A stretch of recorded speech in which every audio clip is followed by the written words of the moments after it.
On est vers vous et vers toi, Stan. Aujourd'hui, est-ce que tu penses que les clients ont besoin de plus de transparence sur Internet et comment les startups peuvent aider sur ce sujet-là? Alors oui, pour moi la question est même évidente puisque l'Internet c'est la première ressource pour chercher de l'information. Et l'immobilier, on sait que c'est un thème qui touche tout le monde, mais c'est un thème qui stresse tout le monde. Moi j'étais assez étonné de découvrir, et c'est une des raisons d'ailleurs pour laquelle j'ai fondé c'est que les gens ont besoin de comprendre ce qui va se passer, ont besoin de maîtriser, ils viennent voir des experts, ils veulent choisir leurs experts, et donc l'Internet apporte ça. Ça, c'est indubitable. Et du coup, comment aujourd'hui les startups peuvent accompagner ça ou qu'est-ce que... Alors, quelqu'un d'autre peut répondre. Alexandre, par exemple, comment toi tu penses qu'on peut accompagner le client aujourd'hui dans la recherche d'informations, dans la transparence Déjà, de manière générale, dès qu'on a besoin d'une information aujourd'hui, on va activement sur Google, que ce soit pour organiser un voyage, pour se déplacer, ou finalement quand on a un sujet qu'on ne maîtrise pas, comme par exemple l'immobilier ou comme la finance, on se renseigne tout de suite sur Google, on tape la question et généralement on trouve une réponse.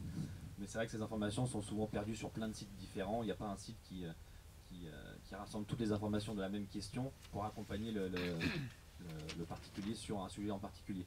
Donc c'est ce besoin de regrouper surtout l'information sur une même plateforme ou sur un même site pour que l'investisseur ait d'un seul coup toutes les informations concernant cette question. Et c'est surtout les thématiques très fortes, comme il y a la transaction, il y a la location, il y a la recherche d'appartements, il y a l'investissement, et puis il y a le service qui est attrait à l'immobilier. Donc on voit que, et c'est une des raisons pour lesquelles Upstone est un collectif, parce que quand on voit qu'il y a plus de 75 startups dans les dernières années qui se sont créées, il y a un vrai mouvement de real estate tech. Chacun de nous, je pense, a fait le constat d'un besoin ou d'une problématique à répondre du client final. Et c'est bien cette démarche qu'on vient apporter, cette démarche d'apporter de la transparence sur ce process en particulier qui génère du stress. Et du coup, d'après ce que disait Alexandre et ce que tu dis, c'est qu'aujourd'hui, vous adressez une problématique qui est identifiée, qui est presque en fait un trop-plein d'informations. Est-ce que toi, c'est quelque chose que tu as constaté, Cynthia, et est-ce que c'est une des raisons pour lesquelles tu as créé ça et ça une start-up? Effectivement, Internet a permis d'agréger énormément d'informations sur le web. L'information elle est diffuse, elle est très atomisée aujourd'hui. Après, je rajouterai un point qui est important, c'est qu'aujourd'hui, effectivement, il y a 95% des gens qui commencent leur projet immobilier ou qui poursuivent leur projet immobilier sur Internet, mais ce n'est pas un médium exclusif. C'est-à-dire qu'aujourd'hui, Internet, c'est un prérequis, mais les autres canaux comme la presse, comme les agences physiques, comme les relations humaines sont aussi extrêmement importantes. Donc ce n'est pas des médiums qui sont exclusifs, il y a un besoin d'information, il y a un besoin d'agréger l'information, effectivement il y a un besoin de transparence. Et les startups qui sont un peu le prérequis du digital aujourd'hui agrègent cette information. On a un besoin de transparence, on n'a pas besoin de plus d'informations, on a simplement besoin de clarifier l'information. On a besoin aujourd'hui d'une bonne information. Est-ce que justement du côté des professionnels de l'immobilier, c'est pas entre guillemets une espèce de brèche qui laisse aujourd'hui aux startups de pas diffuser suffisamment d'informations, de pas être suffisamment transparent ou de pas suffisamment travailler l'information? Je te laisse répondre, Martien, je vois que tu as le micro.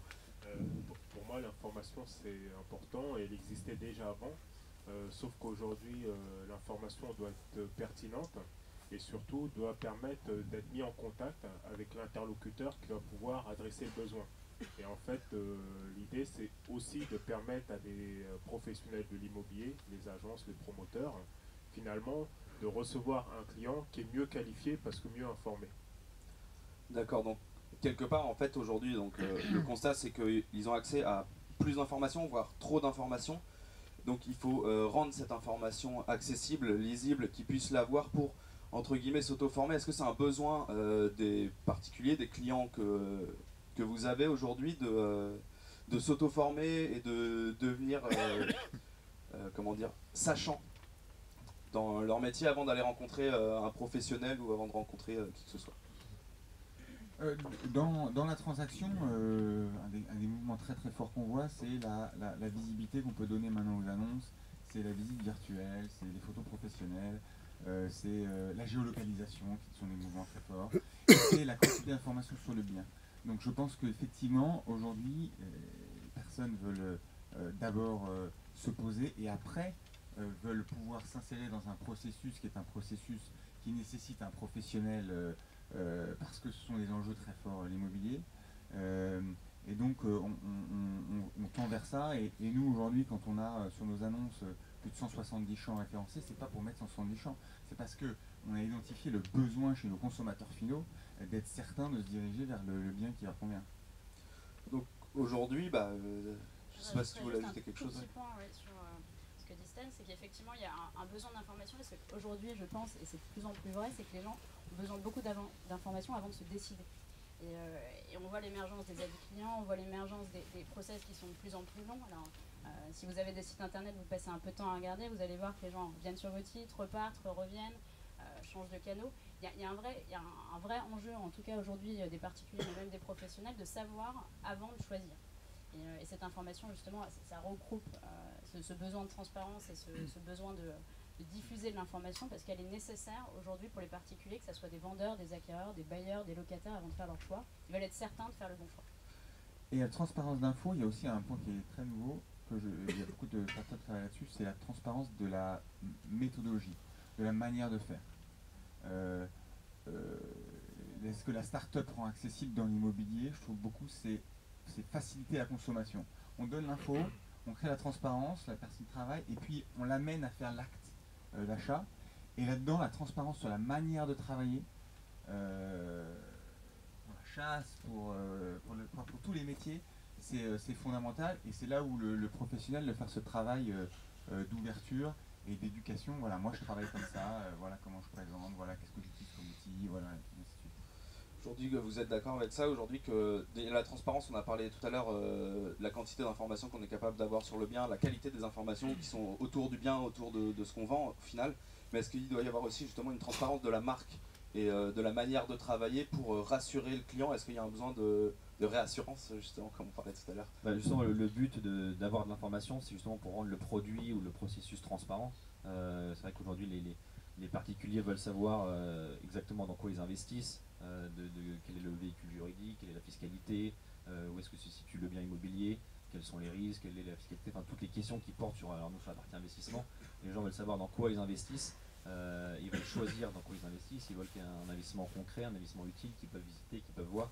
Et toute cette information sert justement à rendre le bien immobilier ou le projet très concret, très simple et savoir effectivement où part l'investissement. Et est-ce que tu penses qu'il y a aussi un besoin de savoir avec qui ils investissent?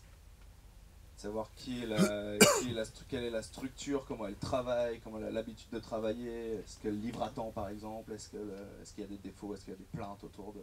Ça fait partie un peu du package global, de savoir effectivement comment c'est monté, quels sont les risques encore une fois, qui gère aussi après, de quelle manière comment ça se passe. On a aussi l'information effectivement sur avec qui on investit, quelles sont les règles entre chacun. Ça fait partie d'un tout où on a besoin de transparence sur toutes les grandes étapes de l'investissement, du montage à la gestion. Est-ce que dans tes process d'investissement, les investisseurs, une fois venus sur ta plateforme, ils rentrent en contact avec vous? Est-ce qu'ils ont un contact humain où il y a un professionnel accrédité, j'ai envie de dire, qui vient lui rassurer? Ça c'est un autre sujet aussi, d'ailleurs l'histoire de confiance. C'est vrai qu'en étant des startups, on est encore nouveau, on a tous 1 an, 2 ans maximum d'existence. On propose des solutions d'investissement, donc on a aussi besoin de crédibilité. On n'a pas un track record énorme forcément. Donc on a forcément à un moment besoin d'une rencontre humaine pour savoir effectivement qui monte le projet, qui le gère ensuite. Qui dit startup souvent dit jeune aussi, donc moins d'expérience. Donc on a besoin aussi de rassurer les investisseurs en faisant des rendez-vous physiques, en faisant des petits déjeuners ou des rendez-vous personnalisés avec chaque investisseur. Tous les investisseurs qui ont investi sur notre plateforme, on les a rencontrés avant.